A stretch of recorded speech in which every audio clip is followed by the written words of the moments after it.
सकती हूँ? During my case taking, और कौन सी मेडिसिन फिर वो रेपेटाइजेशन में जो 5-6 आती है उसमें से कौन सी सिलेक्ट करके उनको प्रिस्क्राइब करनी है, वो डिफिकल्ट लगता है। और मेन जो है वो प्लांट किंगडम, एनिमल किंगडम और मिनरल किंगडम से डिफरेंशिएट कैसे करेंगे, वो कौन सी मेन थीम है वो पेशेंट में, वो मुझे अंडरस्टैंड नहीं होती है। सेकंड सवाल था कि जब हम रेपर्टराइजेशन करते हैं तो उसके ऊपर आते हैं कुछ रेमेडीज जो आते हैं प्लांट से, कुछ आते हैं मिनरल से, कुछ आते हैं एनिमल से, और ये हमेशा ही होता है। और वो जो आने वाले रेमेडीज है ना, वो बहुत ही ज्यादा एक दूसरे से क्लोजली सिमिलर रहते हैं। मतलब एग्जैक्टली ऐसे लगता है कि अरे इसमें और इसमें फर्क क्या है, स्टिफनेस तो इसमें भी है, स्टिफनेस तो इसमें भी है, प्यास तो इसको भी लग रही है, प्यास तो इसको भी लग रही है, तो इसमें से चुनूं क्या? और ये है बहुत बड़ा सवाल, और इसका जवाब आज हम साथ में देखेंगे। तो लेट्स स्टार्ट आज का टॉपिक, किस तरह से देखना है किंगडम। तो मेजरली तो अपने पास 3 किंगडम के रेमेडीज रहते हैं, प्लांट है, मिनरल है और एनिमल है, ठीक है। और भी है जैसे कि नोजोड, सार्कोड, इम्पॉन्ड्रेबल्स। लेकिन पहले दूध पीते हैं, उसके बाद चपाती खाएंगे, धीरे धीरे करेंगे, ताकि क्या होगा, डाइजेशन मेंटली अच्छा होगा और जंबलिंग नहीं।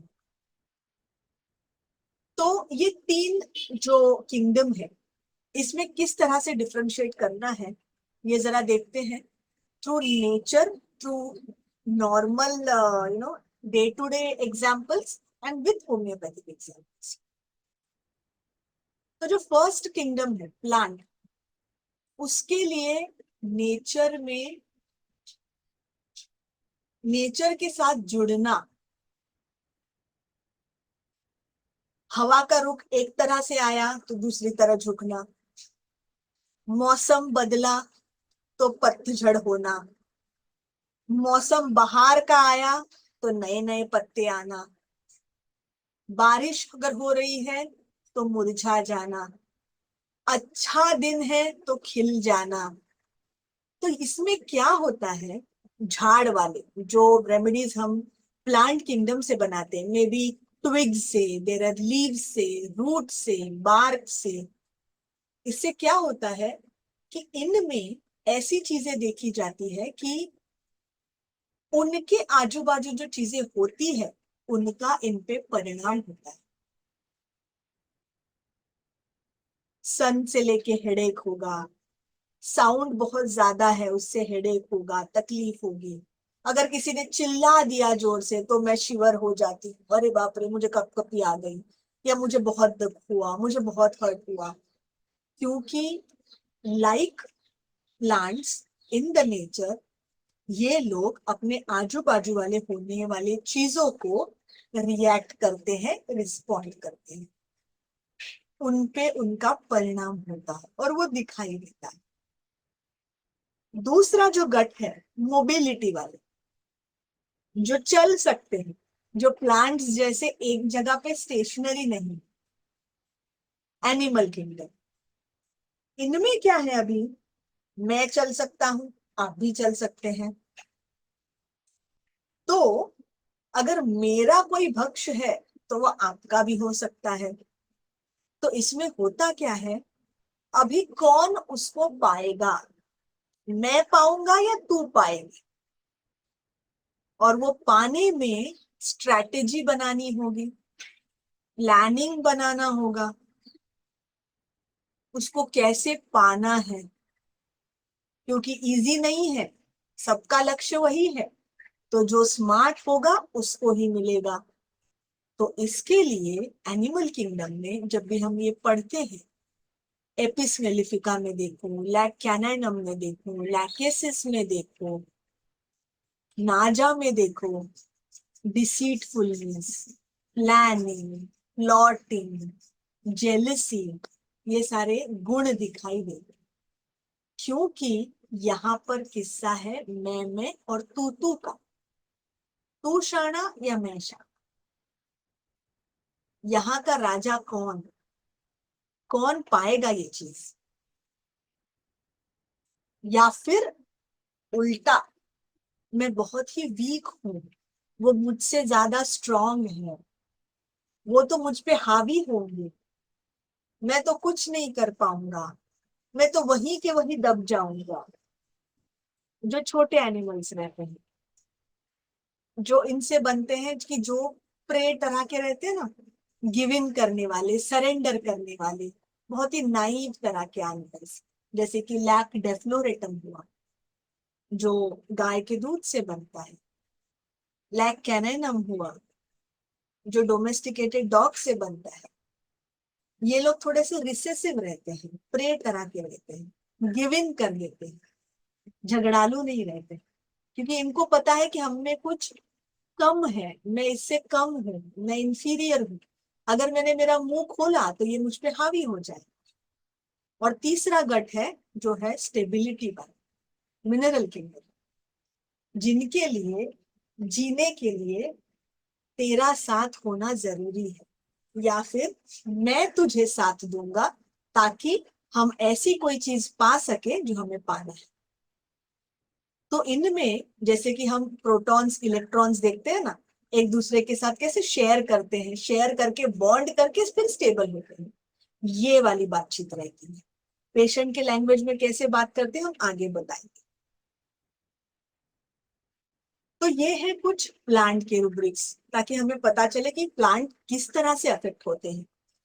Environment, cold temperature aggravate cold elements from, ठंड से तकलीफ होना, कोल्ड ड्रिंक्स व्हेन ओवरहीटेड, गर्मी है उसमें कोल्ड ड्रिंक्स पी लिया उससे तकलीफ हो गई, मतलब वातावरण में बदली हुआ तकलीफ हो गई। देखो यहाँ पे क्या क्या है, बेलिस्परेंसिस, ब्रायोनिया, रस्टॉक्स, तीनों के तीनों प्लांट है। तो वातावरण के टेम्परेचर में बदली होना इनके लिए तकलीफ वाली चीज होती है। सेंसिटिव जनरल नॉइज टू, आवाज से तकलीफ होना, पेनफुल सेंसिटिवनेस टू नॉइज।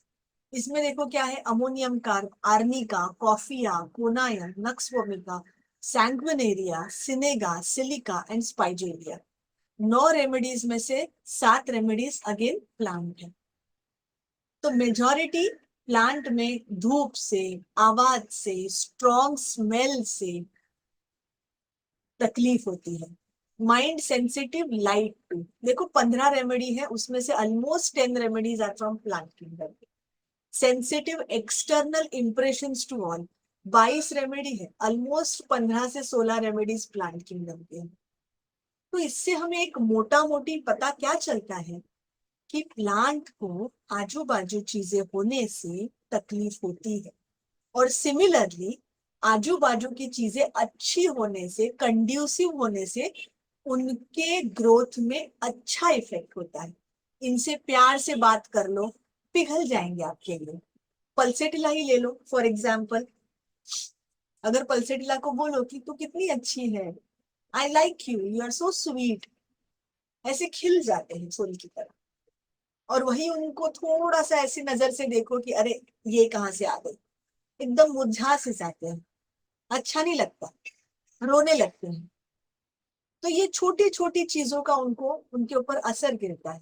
इसके लिए plants are very sensitive in a broader sense.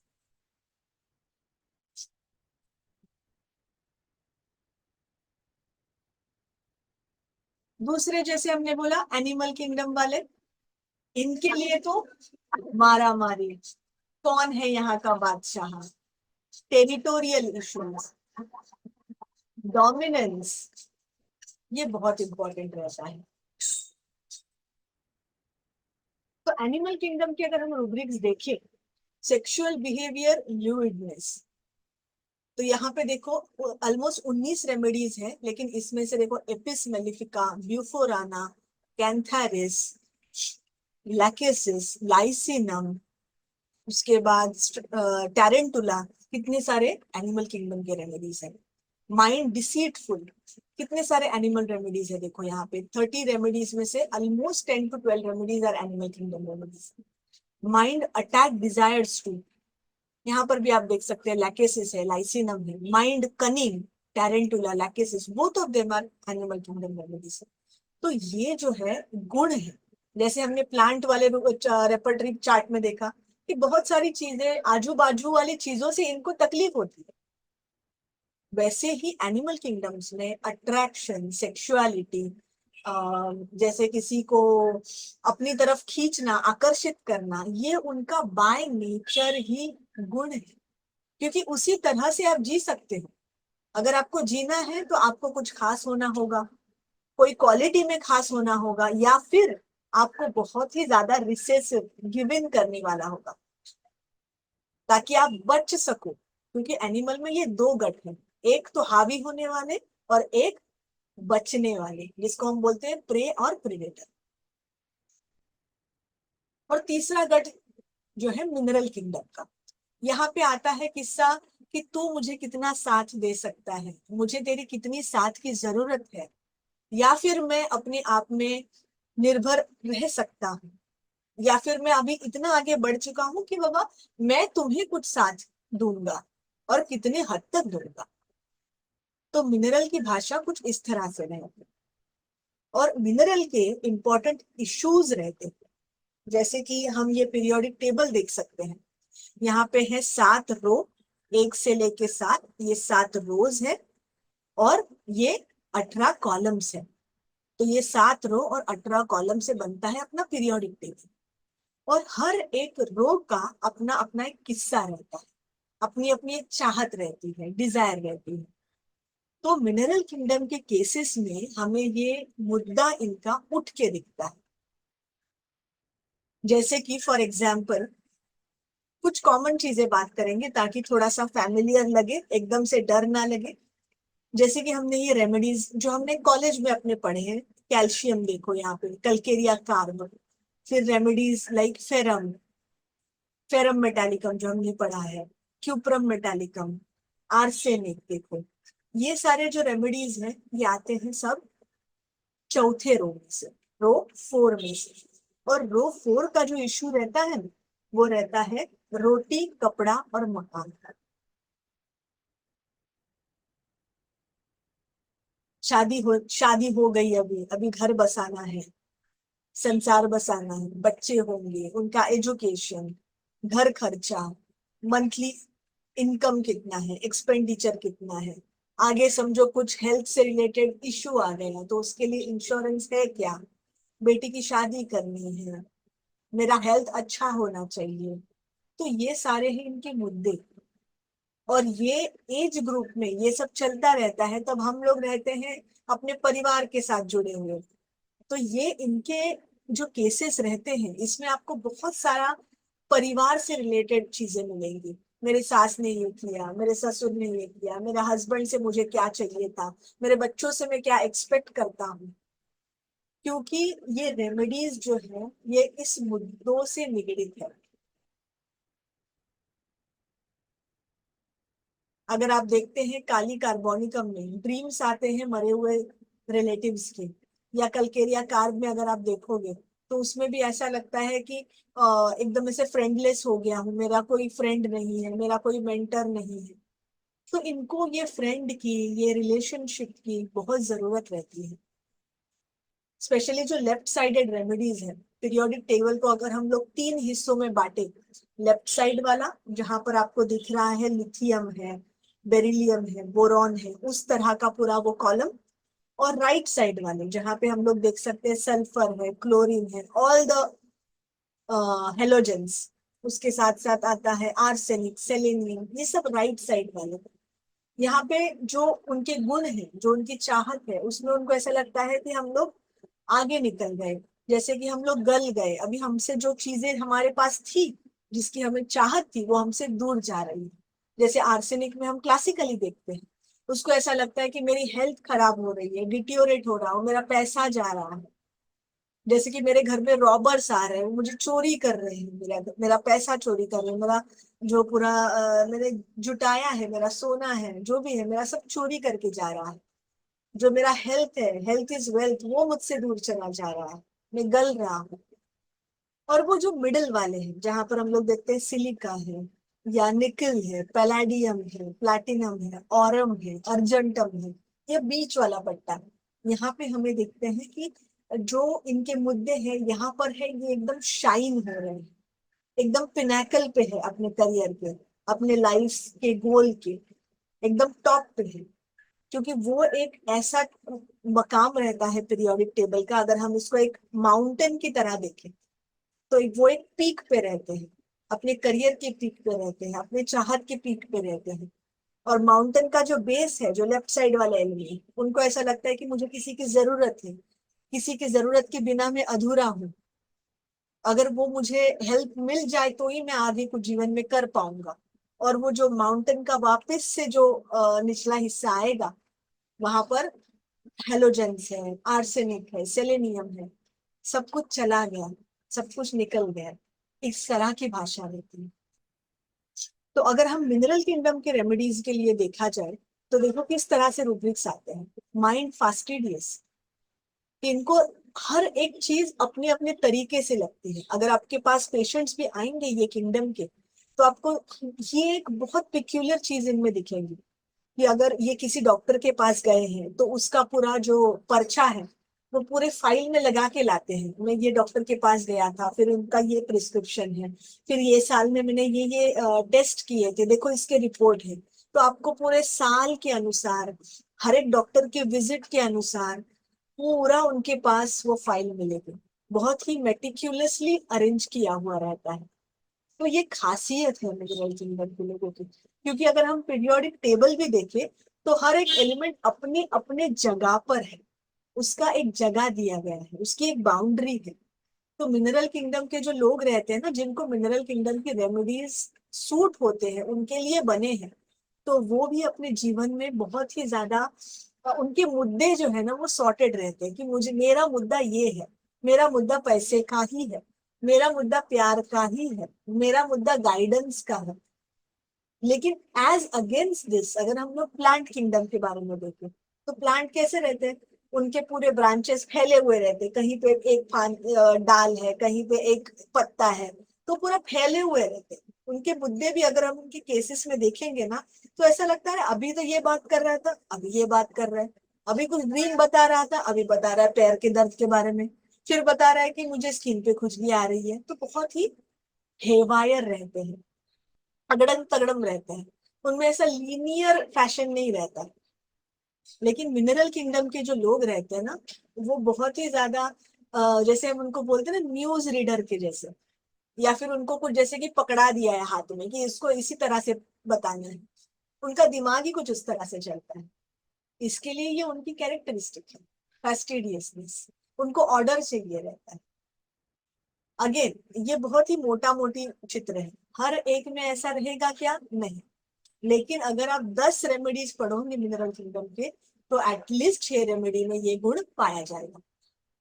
फिर दूसरा देखो, mind anxiety general money matters about, arsenic देखो, कलकेरिया फ्लूर देखो, कलकेरिया सिलिकाटा देखो। ये देखो, एक कलकेरिया आर्सेनिक, ये दोनों भी चौथे रो से आते हैं, जिसका मुद्दा है रोटी कपड़ा मकान।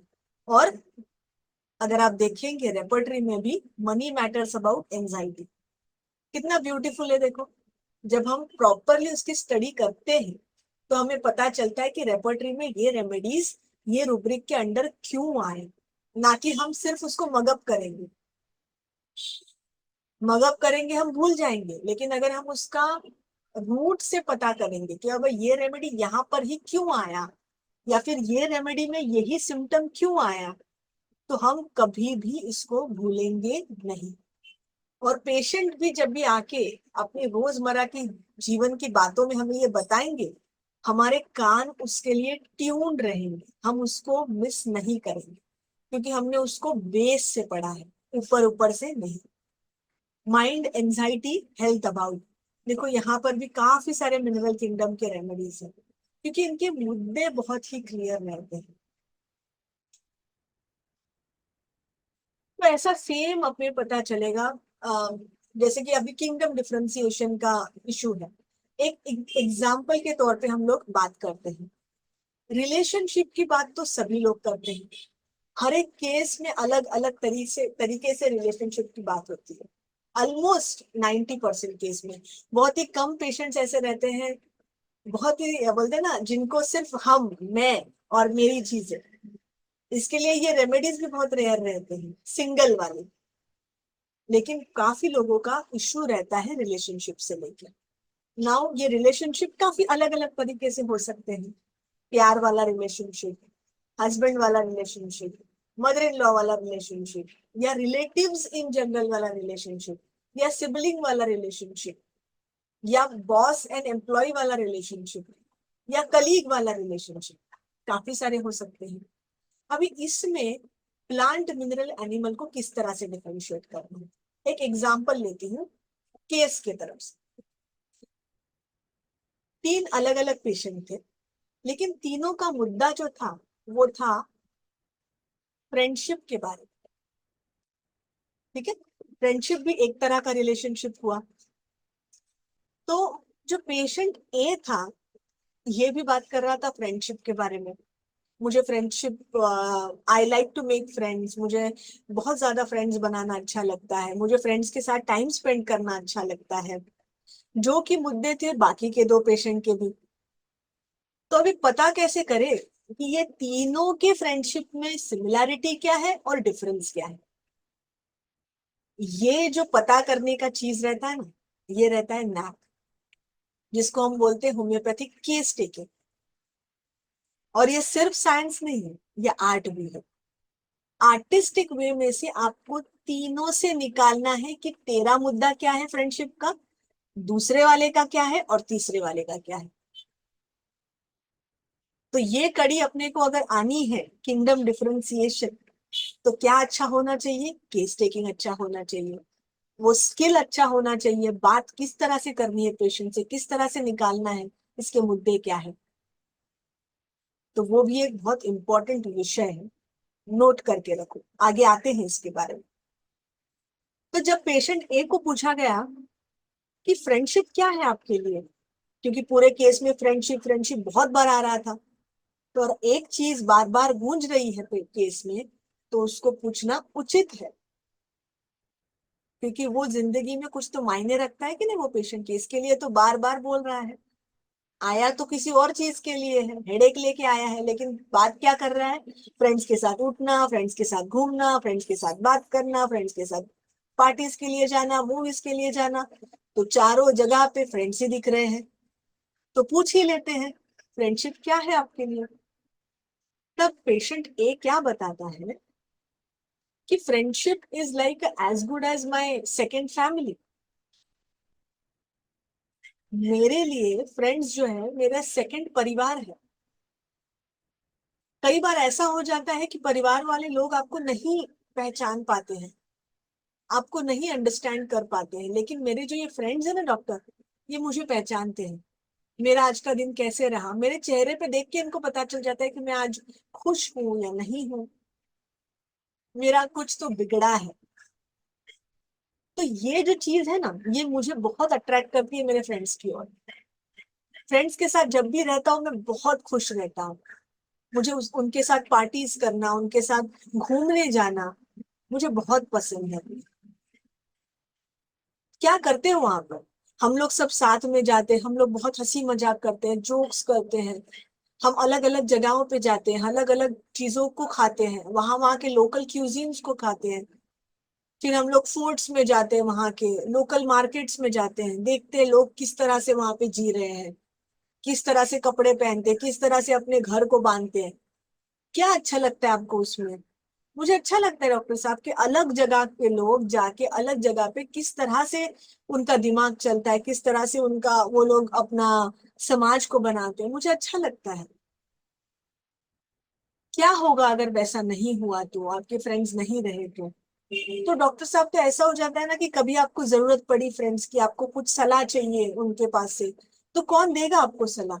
यही तो है फ्रेंड्स, जो आपको पुश करते हैं आगे। जब आप रुक जाते हो, आपको नहीं पता चल रहा है कि आगे कैसे बढ़ना है, आप कंफ्यूज रहते हो, ये चुनूं या वो चुनूं, तो यही तो है मेरे फ्रेंड्स, तो मुझे बताते नहीं ये कर, ये तेरे लिए अच्छा है। तो मुझे बहुत अच्छा लगता है, मुझे एक कॉन्फिडेंस आ जाते हैं उनकी तरफ से। हाँ, अगर ये बोलते हैं तो मैं कर सकता हूँ और वैसे करके मैं आगे बढ़ता हूँ। अभी देखो इस पूरे चित्र को, फ्रेंड्स की जरूरत है, फ्रेंड्स के एनकरेजमेंट की जरूरत है, उसके साथ साथ उनके साथ घूमना भी है, फिरना भी है। वो एक फैमिली भी लगते हैं, फैमिली आउटसाइड द फैमिली, कठिन प्रसंगों में हेल्प करते हैं, गाइडेंस देते हैं। तो ये एक तरह से एक्सप्रेस करना हुआ फ्रेंडशिप के लिए। होल्ड ऑन करके रखो अभी। ये था पेशेंट ए के बारे में, मुद्दा फ्रेंडशिप का। पेशेंट बी भी यही बात कर रहा था कि मेरे लिए फ्रेंड्स बहुत जरूरी है डॉक्टर साहब, मुझे फ्रेंड्स बहुत अच्छे लगते हैं, even I dream about my friends. मैं मेरे सपने में भी फ्रेंड्स के बारे में देख सोचता हूँ। क्या सोचते हो फ्रेंड्स के बारे में सपने में? कि हम लोग जा रहे हैं पिकनिक के लिए, हम लोग जा रहे हैं गेट टुगेदर के लिए। क्या देखते हो वो सपने में? इम्पोर्टेंट क्या है आपके लिए? कि हम लोग सब साथ में बैठे हैं, हम लोग सब साथ में खाना खा रहे हैं, हम लोग सब साथ में जोक्स कर रहे हैं, बहुत अच्छा लगता है।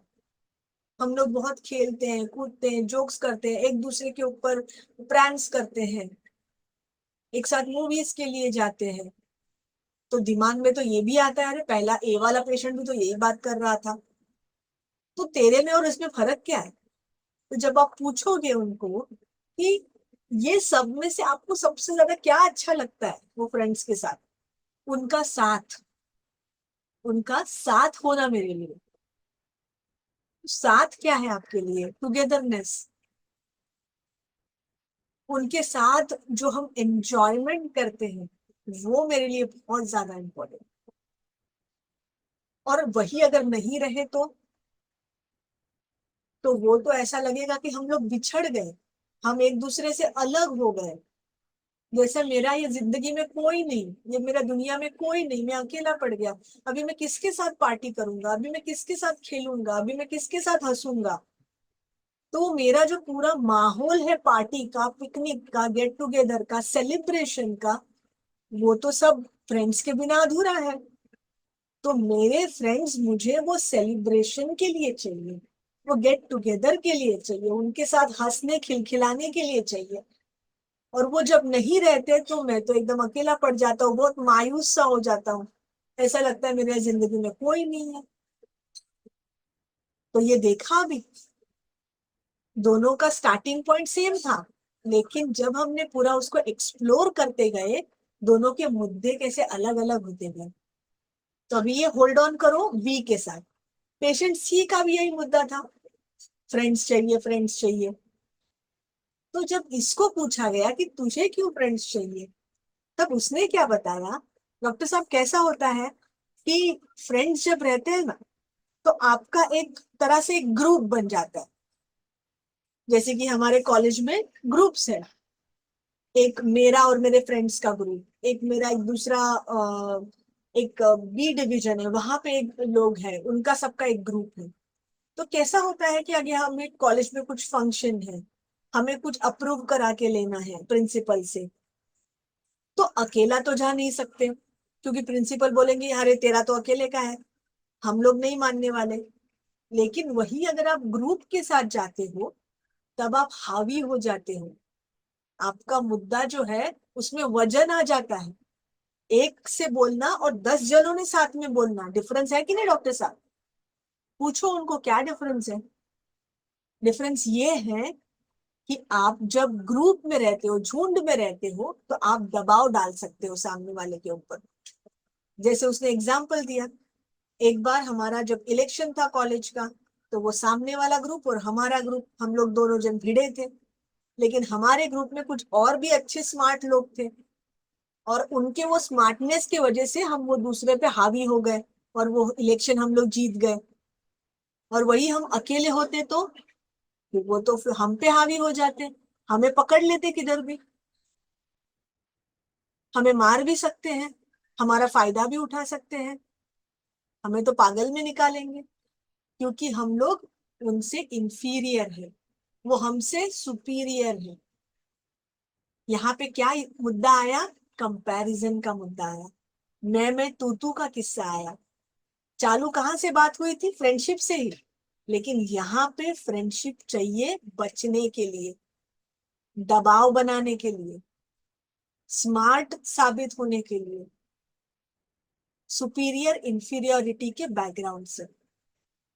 अभी ये तीनों मुद्दों को वापस लाते हैं। Title friendship. पहले वाले पेशेंट ने क्या बोला?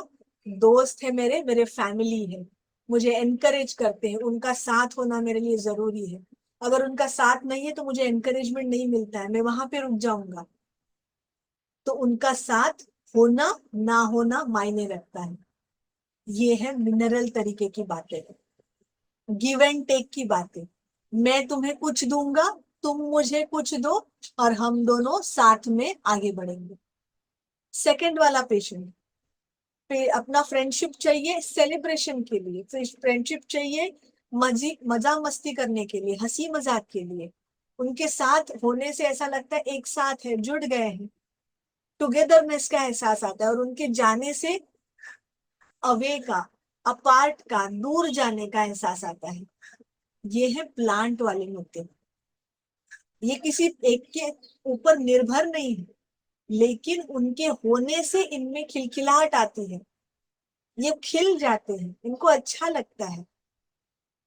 जैसे हमने बात की थी, जैसे फ्लावर्स खिल जाते हैं, फूल खिल जाते हैं, तो ये फ्रेंड्स होने से ये खिल जाते हैं, और ना होने से ये मुरझा जाते हैं, अकेले से हो जाते हैं, दुखी से हो जाते हैं, अकेले पड़ जाते हैं। और जो तीसरे वाले हैं, फ्रेंड्स होने से हावी होंगे दूसरे के ऊपर, फ्रेंड्स ना होने से इंफीरियर हो जाएंगे। तो ये होता है डिफरेंस।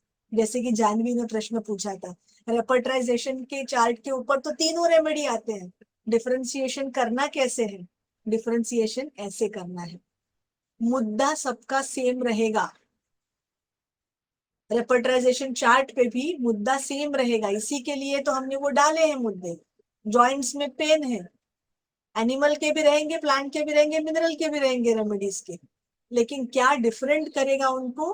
कि वो मुद्दा वो इंसान किस तरह से देख रहा है, उसके नजर से हमें देखना है।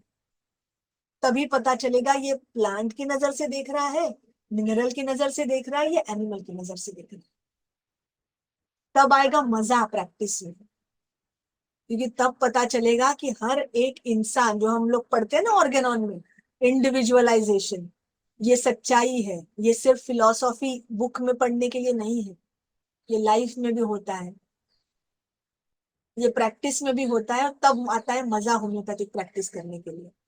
हर एक पेशेंट आपको अलग अलग मुद्दा बताएगा, पूछो उनको। इसके लिए वो कैप्शन है ना, पूछो, पूछने से पता चलेगा। नहीं पूछोगे तो अंधकार में रहोगे, और वही रेमेडीज प्रिस्क्राइब करोगे जो सिर्फ दिख रही है सामने, है नहीं। इसके लिए बोलते हैं ना, जो दिखता है वो होता नहीं है। रेपर्टराइजेशन चार्ट पे हमेशा पल्सेटिला, सल्फर, नक्सवोमिका, आर्सेनिक, ये चारों जन ही पगड़ा करके रहने वाले हैं, क्योंकि ये पॉलीक्रिस्ट है, उनकी गलती नहीं है, वो आने ही वाले हैं। लेकिन क्या सारे पेशेंट को यही रेमेडी देंगे? नहीं दे सकते, क्योंकि हर एक का मुद्दा आर्सेनिक का नहीं रहेगा। लेकिन वो रेमेडी वेल प्रूवन होने के वजह से वो वहां पे दिखेगी। हमें क्या देखना है? हमें वो मुद्दे को एक्सप्लोर करना है। अगर तेरा ये मुद्दा है, मैं मानता हूं तेरा मुद्दा है, लेकिन वो मुद्दे में तेरी नजरिया क्या है, वो मुझे बता। जैसा दूसरा एक इशू रहता है, जो कॉमनली हर एक पेशेंट बात करता है, प्यार का। I want love, I want care. ये बहुत ही बोलते हैं ना, मोटे मोटे चीजें हैं। और हम लोग क्या करते हैं, हाँ यार प्यार मोहब्बत की बात आई तो मुझे लगता है रोटरी का मुद्दा आ गया, क्योंकि अरे यहाँ पे पढ़ाया गया था रोटरी मतलब प्यार मोहब्बत की बात है, क्लोजनेस की बात है। लेकिन हर एक किंगडम के लिए प्यार अलग है, केयर अलग है, टुगेदरनेस अलग है। पूछोगे पता चलेगा, नहीं पूछोगे अंधकार में है। इसीलिए पूछना उचित है, और उसके लिए सीखना है केस टेकिंग। जैसे हमने पिछली वर्कशॉप में भी बताया था कि केस टेकिंग, किंगडम डिफरेंशिएशन, और एक तीसरा चीज है किस तरह से और कभी प्रश्न पूछना है और क्या प्रश्न पूछना है। कोई भी प्रश्न कभी भी नहीं पूछ सकते उठ के। पेशेंट आपको येड़े में निकाल के जाए।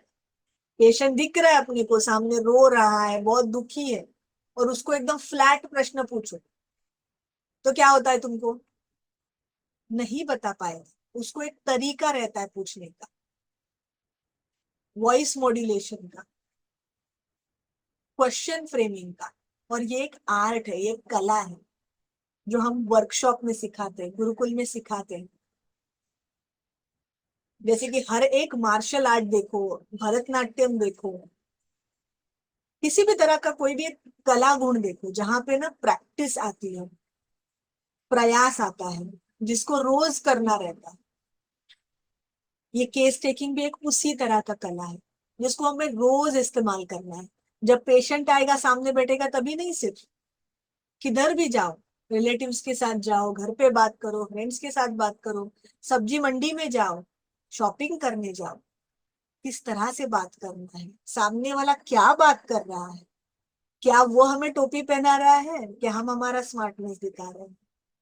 केस टेकिंग आपको आपके लाइफ के सारे जगहों पे निपुण बनाता है, एक ऑलराउंडर बनाता है। इसके लिए होम्योपैथी एक वे ऑफ लाइफ है, सिर्फ करियर नहीं है, सिर्फ साइंस नहीं है। It is much bigger than that. इसी तरह से ये तो अभी हमने सिर्फ 2 घंटे में देखा, तो यही हम पूरा घोल के पीने वाले हैं 7 दिन के लिए। आगे मई के वर्कशॉप में हम लोग जो वर्कशॉप लेते हैं, गुरुकुल वर्कशॉप, उसमें ये पूरी तरह से हम लोग सीखने वाले, in and out for 7 days. 7 दिन हम ये सीखने वाले हैं, अलग अलग तरीके से। जैसे अभी हमने ये एडवर्टीजमेंट्स देखे, वैसे ही जो सीरीज रहते हैं नेटफ्लिक्स पे बोलो, या जो शॉर्ट सीरीज आते हैं ना, वहां पर भी हम लोग को किस तरह से समझना है, उसमें से किंगडम डिफरेंशिएशन कैसे समझना है, मूवीज में से कैसे समझना है, पेशेंट में से कैसे समझना है। वीडियो केसेस दिखाए जाएंगे, बहुत सारे वीडियो केसेस, और आपको पूछा जाएगा क्या कैरेक्टरिस्टिक दिख रहा है, क्यों लग रहा है। 3 केसेस बताए जाएंगे, तीनों के मुद्दे सेम रहेंगे। प्यार मोहब्बत का हो सकता है, फ्रेंडशिप का हो सकता है, रिलेशनशिप का हो सकता है, हेल्थ का हो सकता है। लेकिन कैसे पहचानना है, पूरे केस में ये हेल्थ का मुद्दा जो था, ये इंसान का, ये प्लांट के पेशेंट का था या एनिमल के पेशेंट का था या मिनरल के पेशेंट का था। कैसे उनके बातों से पहचानना है, कैसे उनके मुद्दों से पहचानना है। तो ये 7 दिन का पूरा वर्कशॉप होने वाला है। और ना कि सिर्फ ये, इसके साथ साथ जैसे मैंने बताया आपको कि किंगडम जानने के लिए बहुत इंपॉर्टेंट है डिटेलिंग करना, और वो डिटेलिंग आता है होम्योपैथिक केस टेकिंग में। और ये भी एक अपना टॉपिक रहेगा ये 7 डेज के वर्कशॉप का, केस टेकिंग। तो केस टेकिंग अपने को देगा एक रास्ता, और वो रास्ते पे हम लोग जब चलेंगे तो हमें जब डेस्टिनेशन मिलेगा वो रहेगा 3 डिफरेंट किंगडम। अपने को इजीली पता चलेगा कि ये कौन से किंगडम में जाना है, और वो फ्रेम किस तरह से क्वेश्चंस करने हैं, वॉइस मॉड्यूलेशन कैसे करना है। अगर रिसेसिव पेशेंट है तो उसको कॉन्फिडेंस में कैसे लेना है। अगर हावी होने वाला पेशेंट है अपने पे, स्मार्ट पेशेंट है, तो उसको किस तरह से प्रश्न पूछना है ताकि उसको बिना पता चले, उसके ईगो को बिना धक्का लगाए हम लोग आगे बढ़ गए। ये हमें पता चलेगा लेवल्स ऑफ एक्सपीरियंस में, कब मुंह खोलना है, कब बंद रखना है, कितने हद तक खोलना है, किस तरह से क्वेश्चन को फ्रेम करना है।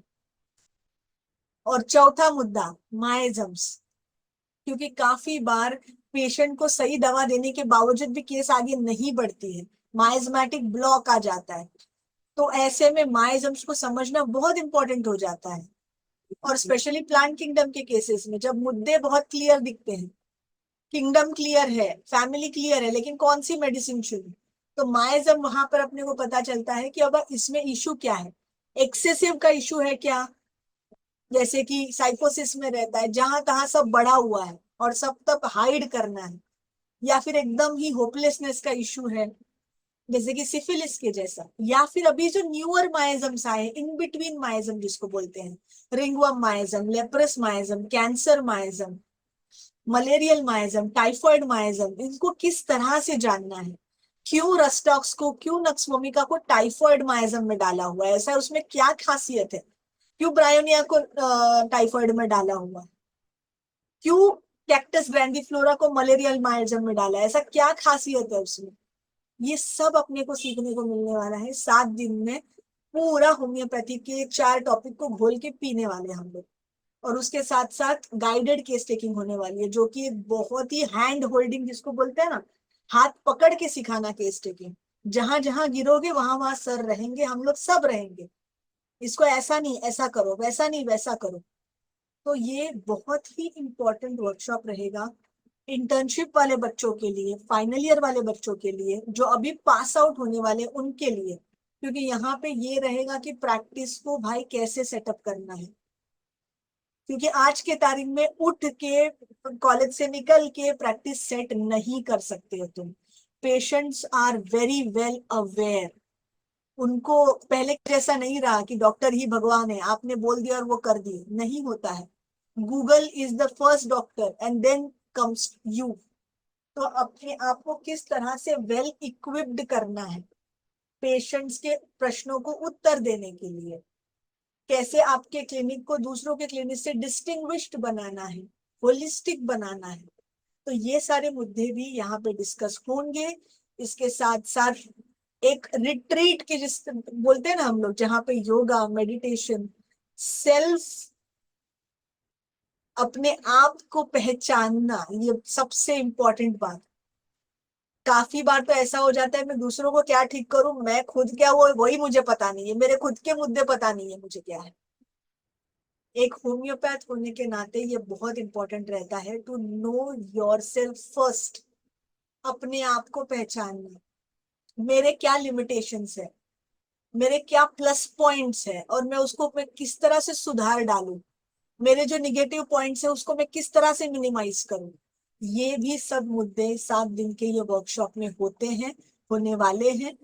तो मैं आप सबको इनवाइट करती हूँ पर्सनली कि आप जरूर इसमें आए और ये सारे जो चीजें अभी हमने डिस्कस किए उसको इन डेप्थ सीखें। ये है कंट्रीब्यूशन 7 डेज का। स्टूडेंट्स हैं आप लोग सभी, 7 डेज का 13,000 रहता है। और ये मिनिमम, जिसको बोलते हैं ना, नो प्रॉफिट नो लॉस। हर एक जन यहाँ पे अपना अपना रहने का और खाने का सिर्फ कंट्रीब्यूट कर रहा है। सीखने के लिए जीरो अमाउंट है। सीखना हम सबकी चाहत है, सिखाना सर का पैशन है। इसके लिए हम लोग सब यहाँ पे आते हैं, एक साथ रहते हैं और एज अ फैमिली यूनिट करके सिर्फ सीखते हैं। तो आप भी जुड़ सकते हैं ये पूरे ट्राइब में, क्योंकि आप जब ऐसे कम्युनिटी के साथ जुड़ते हो ना, तो आपको एक तरह का जैसे मैंने बोला, एक इंजन लग जाता है अपने प्रैक्टिस में, अपने सोच में। क्योंकि आप उसी तरह के लोगों के साथ उठते हो, बैठते हो, सोचते हो, और फिर उसी तरह से आपकी भी प्रोग्रेस होती है। और ये वर्कशॉप से आने के बाद हर 15 दिन में हम लोग फ्री वेबिनार रखते हैं फॉर लाइफ टाइम। हर 15 दिन में आपके जो जो मुद्दे हैं, आपके प्रैक्टिस से लेके, आपके करियर से लेके, आपको जो भी तकलीफ है आपको बताया जाएगा, आपको गाइडेंस दिया जाएगा। तो डेफिनेटली आप बताइए कि मुद्दे क्या क्या है आपके, आपको और भी क्या क्या उसमें चाहिए रहेगा, सीखना है। ये हमारे पूरे कांटेक्ट के डिटेल्स है। आपको हमें यहाँ पे कांटेक्ट करना है, ये हमारा कांटेक्ट नंबर है 7588539531। मुझे सही में दिल से लगता है, as a elder sister to all of you, as a friend to all of you, कि इन्वेस्ट करिए इसमें। क्योंकि ये ऐसा इन्वेस्टमेंट है ना, ये लाइफ टाइम में आपको काम में आएगा। आपका करियर सेट करेगा, आपका पर्सनालिटी सेट करेगा, आपको एक दृष्टि देगा। मैं ये नहीं बोलती हूँ कि यही आपको पूरी तरह से बनाएगा, नहीं, मैं आपको ये कभी क्लेम नहीं करूंगी। लेकिन ये वर्कशॉप आपको एक विजन देगा, एक दृष्टि देगा, एक ऐसी दृष्टि, एक ऐसी विजन जिसको लेके एक स्टेपिंग स्टोन जिसको बोलते हैं ना, एक नींव रखना अपने प्रैक्टिस की, एक नींव रखना अपने पर्सनालिटी की, ये आप कर सकते हो। और इसकी मैं आपको 100% गारंटी देती हूँ, क्योंकि पिछले 13 सालों में, 13 साल से हम लोग ये वर्कशॉप कर रहे हैं, इतने सारे लोगों की लाइफ चेंज होते हुए देखी है मैंने। लिटरली जो लोग सालों से एलोपैथिक प्रैक्टिस कर रहे थे, होम्योपैथ होने के बावजूद भी, वर्कशॉप अटेंड करने के बाद उन्होंने वो बनी बनाई एलोपैथी की प्रैक्टिस बंद करके वापस से स्क्रैच से होम्योपैथी शुरू की है, और अभी अच्छे से प्रोग्रेस कर रहे हैं। तो आपके लिए तो ये तो शुरुआत है, तो क्यों ना ये शुरुआत ही अच्छे से की जाए, क्यों ना ये शुरुआत ही सही ढंग से की जाए, ताकि वापस से गलती करके फिर सुधार करने में वक्त ना गवाया जाए।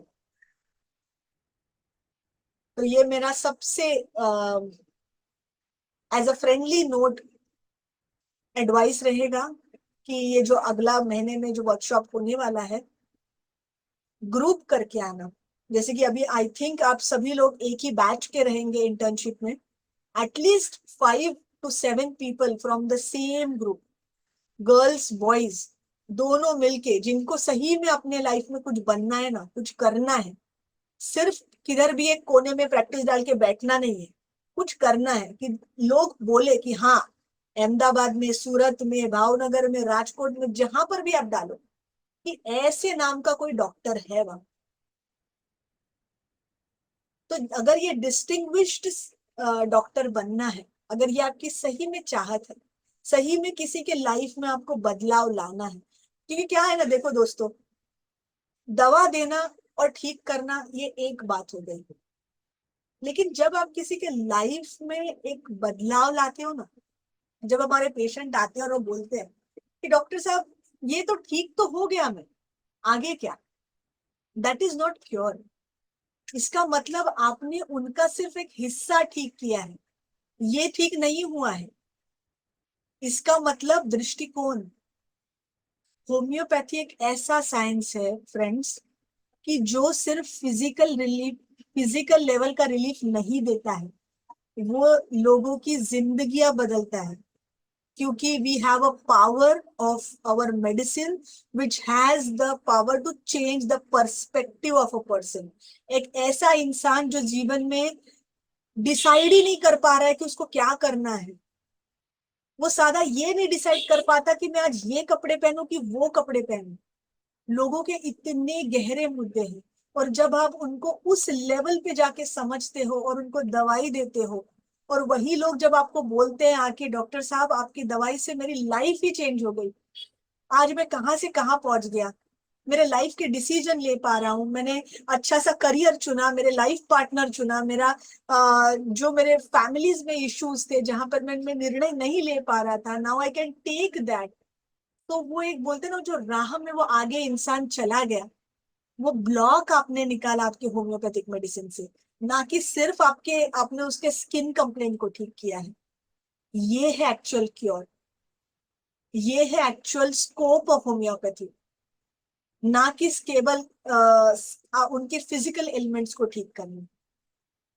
तो अगर आप भी यही चाहत रखते हैं कि किसी के लाइफ में एक्चुअल डिफरेंस पाना चाहते हो, एक सही ट्रू सेंस में होम्योपैथिक हीलर होना चाहते हो, तो ये वर्कशॉप आपके लिए है, ये कम्युनिटी आपके लिए है, इसका एक हिस्सा आप हो सकते हो। आपको अगर ये जमता है, आपको अगर ये ऐसा लगता है कि yes it make sense to me, मुझे ये सही लग रहा है, इसके साथ आगे बढ़ सकते हो।